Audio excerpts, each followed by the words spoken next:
किसी के बाप की बपौती नहीं है हिंदुस्तान, किसी के बाप की बपौती नहीं है।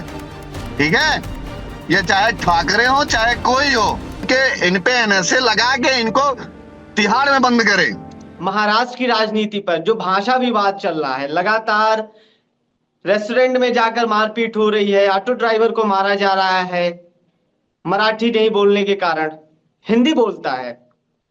और अभी इलेक्शन है बिहार में, तो जितने बिहार के नेता हैं वो साफ तौर पे बगावत तो कर रहे हैं, लेकिन कहीं ना कहीं वो उसी पार्टी से जुड़े भी हैं। मैं इनडायरेक्टली आपको बताना चाहूंगा कि मैं बात करूं पप्पू यादव की। पप्पू यादव कांग्रेस से जुड़े हुए, अभी पिछले दिनों देखा गया कि इन्हें चढ़ने नहीं दिया गया वैन पर।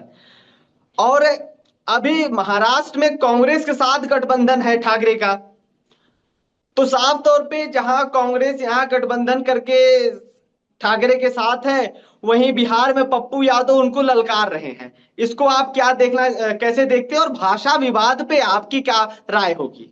इन लोगों को समझने की जरूरत है। जब नेशनलिटी बतानी होती है ना, तो इंडियन लिखा जाता है, मराठी, गुजराती और उत्तर प्रदेश बिहार नहीं लिखा जाता है। जब पढ़े लिखे लोगों को नेता नहीं बनाओगे और एजुकेशन का सिस्टम राजनीति में नहीं सुधारोगे, नेता बनने के लिए क्वालिफिकेशन को नीड नहीं करोगे, देन इस तरीके की चीजें मार्केट में आनी है और 100% आनी है। मैं बताऊं कि किसी के बाप की बपौती नहीं है हिंदुस्तान, किसी के बाप की बपौती नहीं है। ठीक है, ये चाहे ठाकरे हो चाहे कोई हो, इन लोगों को, सरकार को चाहिए इन पे एनएसए लगा के इनको तिहाड़ में बंद करे। इन पे ऊपर राष्ट्रद्रोह, गैंगस्टर, गुंडा एक्ट, जितनी धाराएं सब लगा देनी चाहिए, लेकिन उनको पाल के रखना है। सरकार ऐसे लोगों को पालती है। जब वोट आता है, जब चुनाव आता है, तो ऐसे नेता मार्केट में आते हैं। जा दर मत मजा, बोली भाषा, क्षेत्रवाद, इस पे तमाम डिबेट करने वाले मार्केट में आ जाते हैं। सिचुएशन, अगर देश को प्रोग्रेस करना, हम बोलेंगे हम दुनिया की 5वीं, चौथी, तीसरी अर्थव्यवस्था हो रहे हैं, हम विकसित से विकासशील से विकसित होने वाले हैं, जहां 80 करोड़ लोग फ्री में राशन ले रहे हो, जहां पे मराठी, गुजराती और बिहारी और भोजपुरी में गृह युद्ध हो रहा है, जहां जातीय संघर्ष हो रहा है, वहां पे हम डेवलपमेंट कंट्री के बारे में सोच भी नहीं सकते। आज भी यहाँ पे फ्लाइट का टिकट लेना होता है तो आदमी 3 महीना पहले टिकट इसलिए बुक करता है कि 1,000 रुपए सस्ता बुक हो जाएगा। करेक्ट। तो उस देश के डेवलपमेंट के बारे में हम क्या चर्चा करें, आप क्या चर्चा करें? जहाँ पे 1 रुपए डीजल का दाम बढ़ जाता है तो सबसे बड़ी न्यूज है, वहां पे हम क्या चर्चा करें?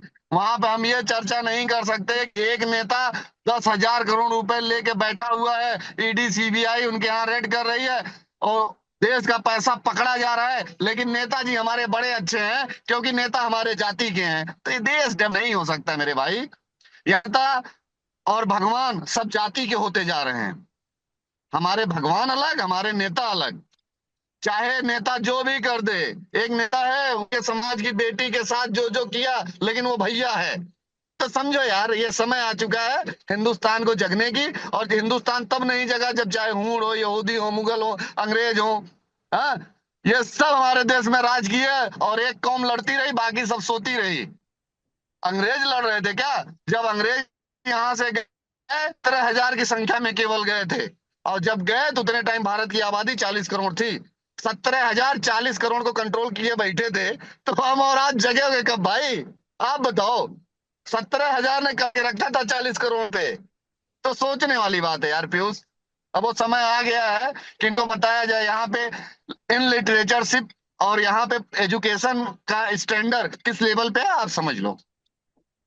यहाँ पे 5वीं पास को पढ़ा लिखा माना जाता है। यहाँ पे बोला जाता है अच्छा सिग्नेचर कर लेता है तो ये नेचर इंसान है, ये पढ़ लिख लिया।